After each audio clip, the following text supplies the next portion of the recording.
mentioned yesterday about Mike Kuznyak. What does he bring to your program?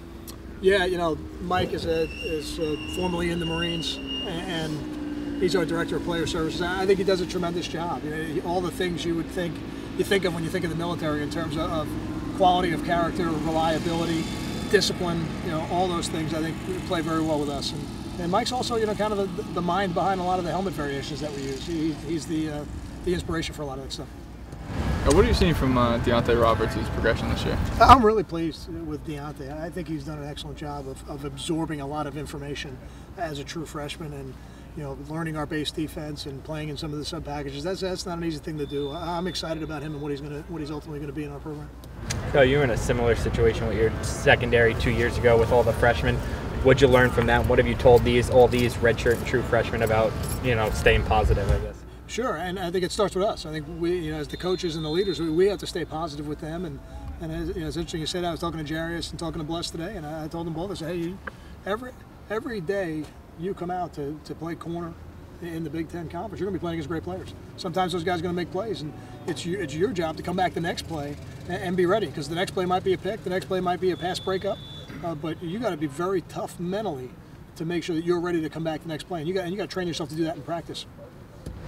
How is Kaiwan Lewis, at least we know, came down to Rutgers in Nebraska? How is recruiting a graduate transfer different than recruiting a high school kid? Is it? I think it is. Yeah, I think it is. I think it's much more about the immediate impact, for sure. I don't think anybody goes to another program in their last year of eligibility because they just want to be a part of the program. I think they want to impact, they want to play, and there's got to be a fit. And I think, I can't speak for what their situation was, but I know for us, we had an immediate need at his position, and it was very easy for us to talk to him about what we thought he could be and what he thought he could do for us, with the schedule we had to play and with the depth chart the way it was. Chris was talking a little about the complexity of the offense, and that's obviously been a topic in the past. What is the toughest thing for a young quarterback, you think, in this offense? Oh, that's a good question. I think that most young quarterbacks, it's much more about everything that happens before the snap than really what happens after the snap. Certainly, all quarterbacks and all systems have to read coverages, but in this system, in a pro-style system, there's a lot of responsibility on the quarterback to make sure everybody's on the same page before the ball ever gets snapped. Just going off that, with Chris's recent struggles, what do you monitor, in terms of his progression, especially going into this game? Is there anything specifically that you look for? Well, Chris is a competitor, and like anything else, you play 3 of the top 5 defenses in the country back to back to back, and I know that when I look at that, I say, all right, we've seen pretty much everything, to this point in the season. We've seen some great D linemen, we've seen some great secondaries, we've seen some good run defenses, good pass defenses. So now as we go forward, I think every time you've seen those things in a game, the next time you see it, it's not quite as fast. The game slows down a little bit for you. But for him, it's just important to come back and start the preparation over again. It's a new week, process the corrections we made last week, and now as we go forward, be ready to embrace the new game plan against what we're going to see this week. Have you seen the progress out of Hicks and Martin from their freshman and sophomore years that you wanted to see this year?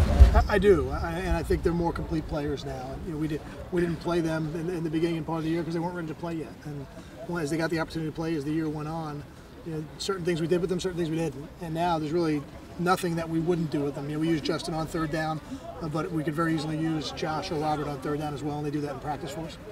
What made you look at Kyle for the kickoffs last week, and what's your plan for this week? Every week we've got a plan as to where we want to put the ball. Do we want to try and drive it through the end zone? Do we want to put it in other parts of the field? And Kyle has kicked off earlier in his career, done a good job in the past of locating the ball for us. And now as we go forward this week, we'll have a different plan. I think the women's soccer team on Monday got a 2 seed in the tournament. Men's soccer team is doing pretty good too. Do you pay attention to that, and what's that like? Absolutely. Oh, I pay attention to it. Yeah. I think it's awesome. And we see them in the Hale Center all the time. And I stopped over at the selection show, and we used to have in FCS football. They have a selection show very similar to what the men's and women's soccer, I believe, have.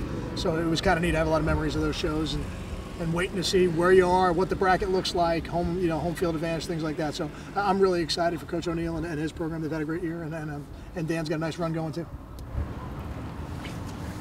Thank you.